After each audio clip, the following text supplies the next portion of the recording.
তো হাই বন্ধুরা, কেমন আছে সকলে? এই যে রান্না শুরু হয়ে গেছে।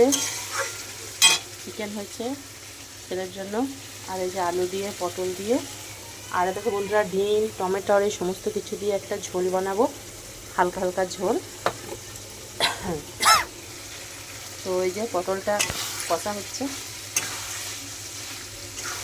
এই যে কষছি এখন, মশলা টশলা সব দেওয়া হয়ে গেছে। প্রচণ্ড ঝাঁঝ, আজকে শুকনো লঙ্কা দিয়েছি তো একটু। শুকনো লঙ্কা আমরা খাই না সচরাচর, কাঁচা লঙ্কাটাই বেশি খাওয়া হয়। তো এরকম লাল লাল ঝোল পটল দিয়ে, ডিম দিয়ে, আলু দিয়ে কে কে খেতে ভালোবাসো তারা চলে এসো। দেখো বন্ধুরা, এই যে ডিমটা ভেজে নিয়েছি, আর এই কাঁচা টমেটোটা উপর থেকে দেবো জল দেওয়ার পরে। আর এই যে পটল আলু, এটা প্রায় হয়ে গেছে, তেলও ছাড়তে শুরু করেছে। এই অবস্থায় এটাকে জল দিয়ে দেবো, দিয়ে ঢাকা দিয়ে দেবো।